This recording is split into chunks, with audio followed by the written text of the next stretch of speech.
Tov à tous, on arrive à la 8e épreuve d'Avraham Avinu. Et dans cette épreuve, Sarah, elle est prise par Avimelech. Donc il y a eu la ville de Sédom qui a été détruite. Avraham Avinu, il est parti. Il est allé dans le pays de Guérar. Et là-bas, c'était le pays des Pélishtim. Et donc Avimelech, Avraham et Sarah, ils se disent entre eux, regarde, on va passer dans ce pays. Le roi là-bas, il craint pas Akadosh Baruch Hu, tu vas lui dire que t'es ma sœur. Donc le roi là-bas, c'était Avimelech. Il voit Sarah qui était magnifiquement belle, il la prend pour lui. Et il demande à Abraham, il lui dit qui c'est. Abraham, il lui dit c'est ma sœur. Et en fait, quand Sarah elle arrive dans le palais de Avimelech, on dit que Avimelech, évidemment, il voulait la toucher et que Akadosh Baruch Hu, il a envoyé l'ange Michael pour que Sarah ne soit pas touchée. Et ensuite, il lui a dit, mais qui tu es pour avoir une protection comme ça? Et Sarah, elle lui a répondu, c'est elle qui est allée en fait avant, et elle lui a dit, sache que je suis une femme mariée, je suis la femme d'Abraham Avinu. Et là, en fait, tous les serviteurs et Avimelech, ils ont été frappés de grandes maladies, ils en sont devenus aveugles, les différents orifices de leur corps, ils se sont fermés, ils ne pouvaient plus avoir des enfants. Et donc Avimelech, il va en reproche à Abraham Avinu et il lui dit, oui, pourquoi tu m'as pas dit que c'était ta femme? Si j'avais su que c'était ta femme, jamais je n'aurais osé la prendre chez moi. Et donc Abraham Avinu lui a dit, je sais que tu es un homme qui ne craint pas Akadosh Baruch Hu, donc je ne savais pas de quoi tu étais capable. Et pour ne pas mettre en danger ma femme, j'ai préféré dire que c'était ma sœur pour ne pas que tu nous tues, elle et moi.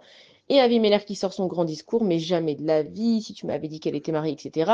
Et donc Avimelech, il va voir Akadosh Baruch Hu et tu lui dis, pourquoi tu nous as tous punis, tu nous as envoyé des grandes maladies? Je ne savais pas que c'était sa femme. Si c'était sa femme, Hachem, jamais je l'aurais touchée. Et là, Hachem, il lui répond à Avimelech et il lui dit, c'est pas vrai ce que tu dis parce que tu voulais la toucher et je t'ai empêché de la toucher en envoyant l'ange Michael, mais sinon tu l'aurais touchée, t'es pas vraiment pas coupable. Et donc il lui dit, ok, maintenant comment je fais? Tout le monde est malade chez moi, je veux bien rendre Sarah. Et on dit qu'il a offert beaucoup de cadeaux à Avraham Avinu, beaucoup de cadeaux à Sarah et Menou. Et il dit à Hacham, ok, maintenant comment je fais toute ma maisonnée, tout le monde est malade, tout le monde souffre beaucoup. Il lui a dit, va voir Avraham Avinu, c'est lui qui va prier pour toi. Et donc l'épreuve que Sarah, elle a été prise, déjà, c'est une épreuve en soi. C'est que encore une fois, ils ont été séparés, que Avraham Avinu, il savait pas encore, peut-être qu'Avimelech, il allait lui demander en échange de sa femme. Il savait pas non plus, enfin, il savait que Sarah, elle était très méritante. Il savait pas ce qui allait se passer, c'était déjà une épreuve. Et dans l'épreuve, il doit maintenant prier pour la guérison de Avimelech, c'est-à-dire que non content que tu viens, tu me prends ma femme, mais en plus maintenant, ok, tu as été puni par Akadosh Baruch Hu, c'est les calculs de Dieu, mais moi je dois prier pour ta guérison. Et en fait, Avraham Avinu, ce qu'il faut comprendre, c'est que les tzadikim, ils ont aucun problème d'accomplir la volonté d'Akadosh Baruch Hu, et qu'ils savent que Dieu, il est tellement juste que ils cherchent pas plus la punition de leurs ennemis. Ça veut dire qu'Avimelech, il a été puni, ils ont souffert. Akadosh Baruch Hu, il a montré à Abraham qu'il était avec lui, qu'il le protégeait lui, qui protégeait sa femme. Il lui a dit, maintenant tu vas prier pour Avimelech pour qu'il arrête de souffrir parce qu'il a envie de faire teshuva et que la teshuva elle est possible pour tout le monde. Et donc Abraham Avinu il vient et il prie pour Avimelech et ils sont tous guéris. Et donc on apprend de cette épreuve qu'en fait le tzaddik il se met tout le temps de côté pour Akadosh Baruch Hu et qu'il est capable de mettre même sa logique de côté pour Akadosh Baruch Hu. On dit souvent que la Emouna, elle commence là où s'arrête la logique. Tant qu'on est logique dans nos vies, on peut recevoir seulement des choses logiques.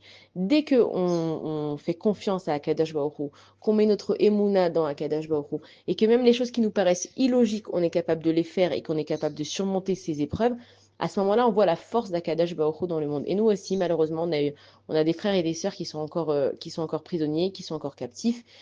Et on a la force de croire en l'illogique. On a cru qu'on n'aurait jamais cru qu'ils seraient encore vivants, qu'il y en a qui seraient en meilleure santé, qu'il y en a qui seraient en moins bonne santé. Mais on a surtout compris dans le monde d'aujourd'hui et dans nos situations actuelles, on doit enlever cette logique de notre cerveau. On doit croire que en Akadosh Baruch Hu. Et que même si c'est peut-être impossible pour notre cerveau de penser qu'ils vont avoir des vies normales et qu'ils vont récupérer, nous, en fait, on a la Emouna en Akadosh Baruch Hu, que tout ce qu'il fait, il sait ce qu'il fait, c'est ses calculs à lui.